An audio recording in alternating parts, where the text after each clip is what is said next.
આજરોજ ખેડૂત હિતરક્ષક સમિતિની બેઠકમાં હોદ્દેદારો અને ખેડૂત આગેવાનો બધા ભેગા થયા. એમાં ખેડૂતો માટે અનેક મુદ્દાઓની ચર્ચા થઈ. હવે ઉનાળુ પાકમાં જે બીટી કપાસ વાવવાનો છે એમાં એક તો નર્મદાની તકલીફ છે. પાણી જો નહીં આવે, પાણીની અછત ઊભી થશે તો ખેડૂતો બીટી કપાસ કઈ રીતે વાવશે, એના માટે અમારા મુદ્દાઓ સર ચર્ચા થઈ છે.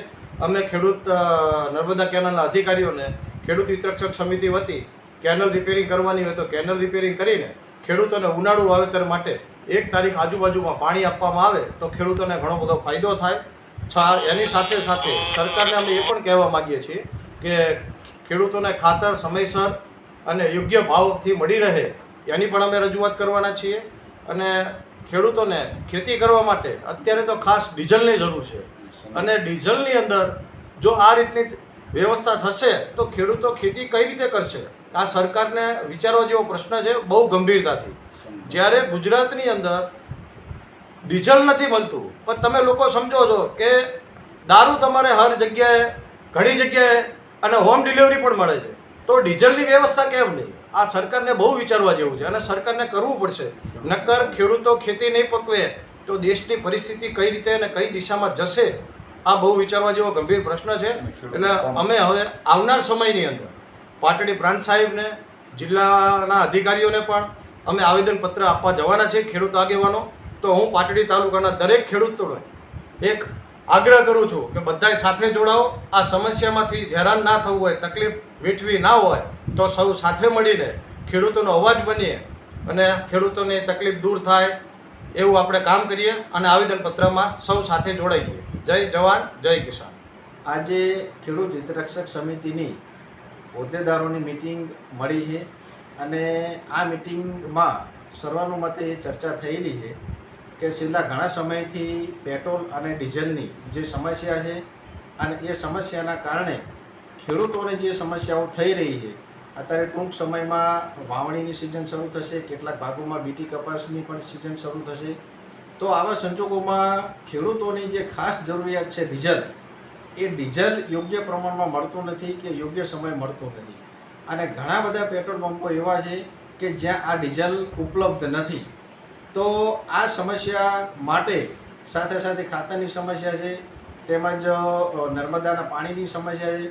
તો આ સમસ્યાઓના ઉકેલ માટે આજે ખેડૂત હિતરક્ષક સમિતિના હોદ્દેદારોની મિટિંગ મળી છે અને આ સમસ્યાનો ઉકેલ લાવવા માટે આગામી સમયમાં અમે પ્રાંત કક્ષાએ અને જિલ્લા પુરવઠા અધિકારી શ્રીની કચેરી કક્ષાએ યોગ્ય રીતે રજૂઆત કરવાના છીએ અને એ બાબતે આજે અમારી મિટિંગમાં ચર્ચા થઈ. આજે ખેડૂત હિતરક્ષક સમિતિની મિટિંગ મળી, જેમાં ખાતર વિતરણ વ્યવસ્થા ટૂંક શરૂઆત 15 જૂન પછી ખેડૂતોનું વાવણી કાર્ય શરૂ થશે. એ ગાળામાં ખાતરની વિતરણ વ્યવસ્થા થાય અને તમામને મળે એવી વ્યવસ્થા દરેક ડીલરોએ કરવા માટે પ્રાંત સાહેબને આ બાબતે આવેદનપત્ર આપવામાં આવશે. અને ખાતર પણ એવું કે જે આજુબાજુમાં તાલુકામાં જે જાય છે એના ઉપર પૂરેપૂરો કંટ્રોલ કરી અને ફક્ત ને ફક્ત આપણા તાલુકાના ખેડૂતોને મળે. કારણ કે આ ખાતરની વ્યવસ્થા એવી છે કે જિલ્લા લેવલેથી થાય અને દરેકની જમીન પ્રમાણે આપણને ખાતર આપવામાં આવે અને એ ખાતર આપણું આપવામાં આવે પણ આપણા ખેડૂતો હજુ પૂરેપૂરા ભણતરની શિક્ષણમાં નહીં હોવાના કારણે ચોમાસા પહેલાં ખાતર લઈ શકતા નથી. કારણ કે એ પોતાનું પાક ધિરાણ ભરવામાંથી જ હજુ ફ્રી થઈ શકતા નથી 15-30 સુધીમાં. તો આ ખાતરને લેવા માટે એની આગળ પૂરેપૂરા રૂપિયા નથી અને એ ગાળામાં આપણું ટોટલી સૌરાષ્ટ્રનો માલ જીરું જે વેચાણ માટે જીરું ઈસબપુર ઊંઝા વેચાણ માટે જાય છે અને વળતા જે સાધનો આવે છે એ સાધનો ધાંગધ્રા, હળવદ એ આપણું ખાતર લઈ જાય છે અને જે આપણો જે સ્ટોક હોય નીલ થઈ જાય અને એના કારણે આપણને જ્યારે જરૂર હોય ત્યારે મળતું નથી. તો આની ઉપર પૂરેપૂરો જો કંટ્રોલ કરવામાં આવે તો ખાતરની મને નથી લાગતું કે તાલુકામાં અસર પડે. તો આ બાબતે જિલ્લાના જે ખેતીવાડી અધિકારી એને પણ આ બાબતે મળી અને એવી રીતે વિતરણ વ્યવસ્થા થાય એવું ખેડૂત હિતરક્ષક સમિતિ આયોજન કરશે.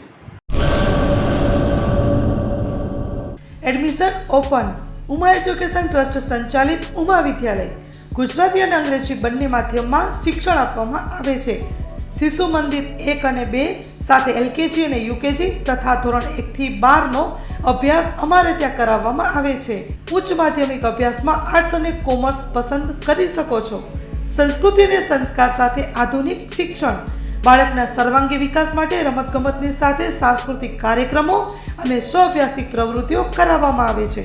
માતૃપિતૃ વંદના જેવા કાર્યક્રમોનું આયોજન કરી શાળા કક્ષાએ વિવિધ ઉજવણી કરવામાં આવે છે. બહાર ગામથી આવતા વિદ્યાર્થીઓ માટે બસની વ્યવસ્થા આપવામાં આવે છે. સાથે સમૂહ પ્રાર્થના, વ્યાયામો, કસરતો, વાલી મીટિંગ, માતૃપિતૃ વંદના, વિશિષ્ટ કાર્યક્રમોની ઉજવણી અમારે ત્યાં કરવામાં આવે છે. તો રાહ શેની જુઓ છો? આજે જ એડમિશન લ્યો ઉમા વિદ્યાલયમાં. અમારું સરનામું નોંધી લેશો: બેરુ રોડ, નખત્રાણા, કચ્છ.